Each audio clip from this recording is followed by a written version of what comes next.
Hello. In this video, I will be covering essential Minecraft commands for working with data packs. If you are building a data pack or developing for mods and plugins, these commands are critical for testing and managing your packs without restarting your world. Before we get started though with specific commands, I would appreciate if you would like this video if it was informative. If you have any questions or comments, feel free to leave a comment down below. And in addition, if you're looking for similar content revolving around Minecraft programming, I would appreciate it if you would subscribe to this channel and turn on notifications to make sure that you never miss a future upload. In addition, thank you to BisectHosting for supporting my channel and my mod pack development in addition. I will be giving more information about their great service later in the video. So for now, let's get started though. The most important and used command while developing a data pack is /reload. So this is for reloading a data pack. It instantly reloads all data packs and resource packs as well. Use this every time you edit things like .mc function files, the various JSON files, along with your pack.mc meta. Be careful though, syntax errors in JSON or functions may and probably will cause errors on reload.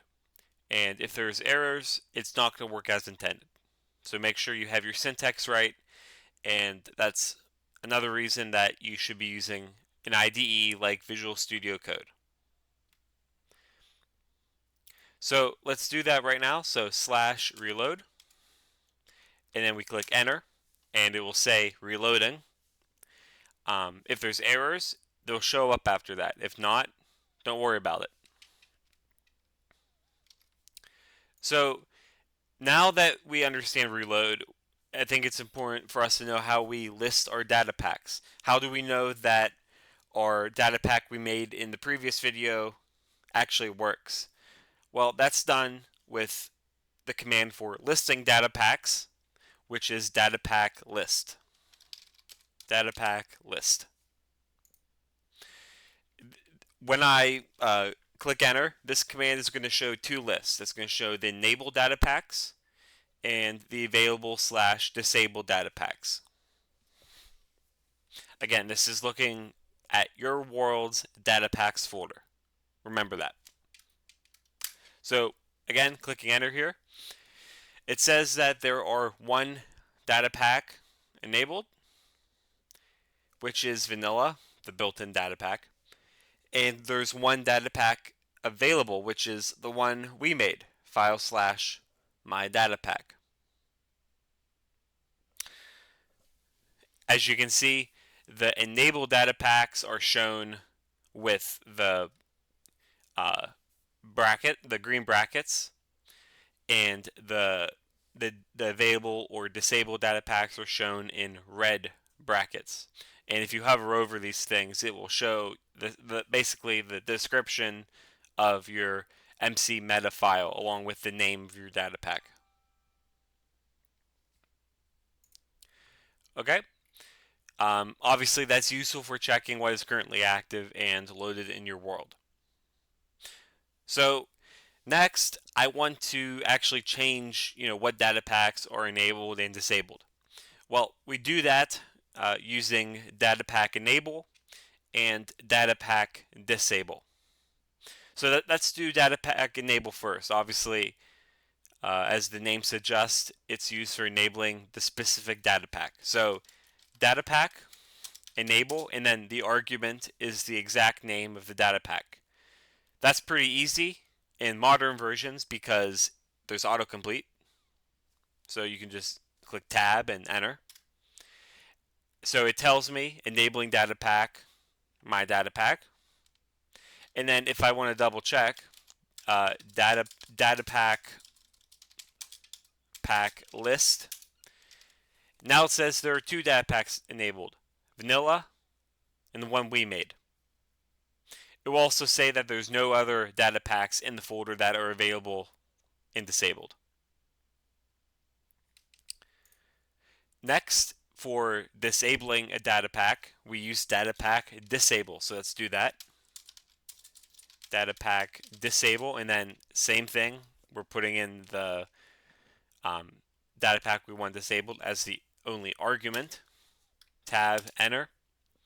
It says we're disabling data pack, and then if we do data pack list again, it's as it was before.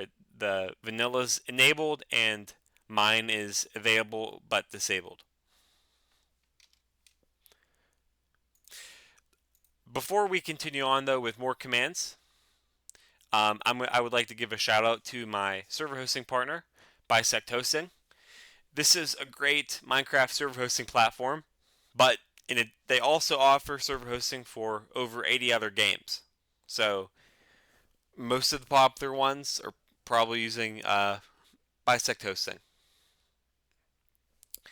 In addition, you can, in regards to Minecraft, you can pre-install over 2,000 Minecraft mod packs automatically. So this is very useful for, whatever mod pack is popular at the moment.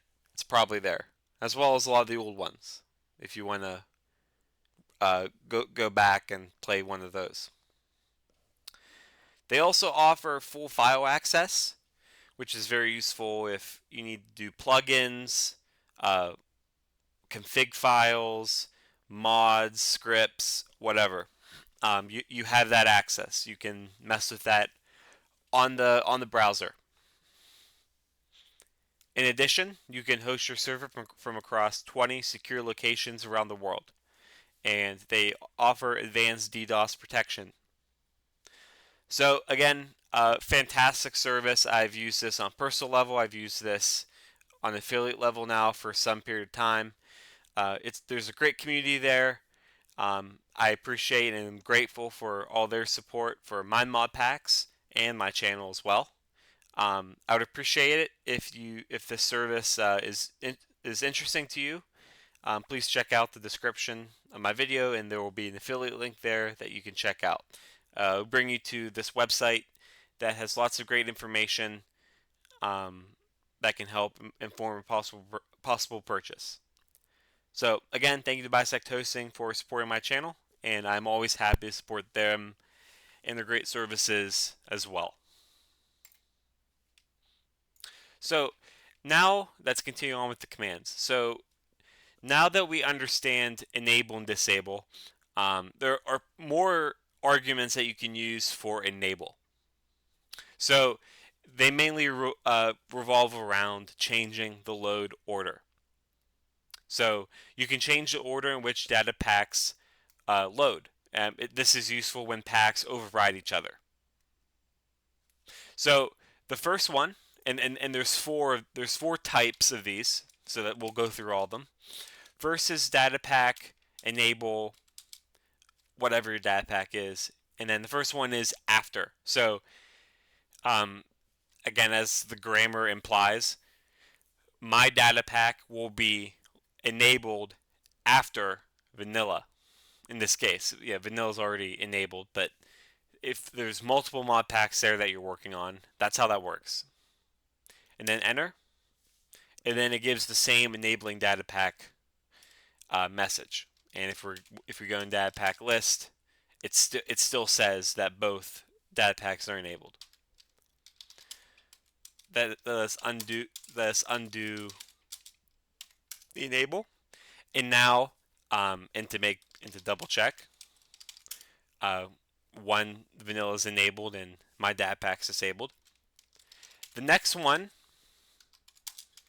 is before. So again, as the grammar implies, my data pack will be enabled before vanilla. So we can click enter, and then it gives the same message, and it lists the data packs that are enabled. So that is undo that and show that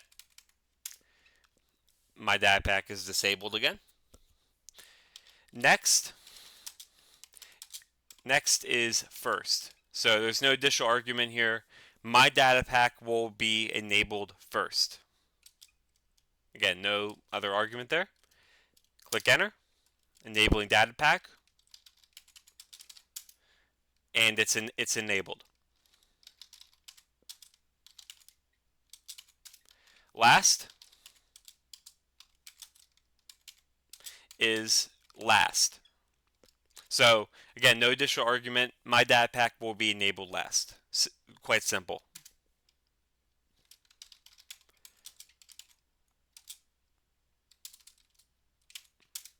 As you can see, both are enabled. Let me undo that one final time. One last thing here is additional arguments for data pack list. So you might have saw that there. Data pack list. You can list your available ones, which is my data pack, and you can also list your enabled. So if you need that if you need to do that for whatever reason. Before we conclude the video, though, I would like to give a bonus tip on testing reloading failures. If something goes wrong, the game will show a red error in the chat after using reload.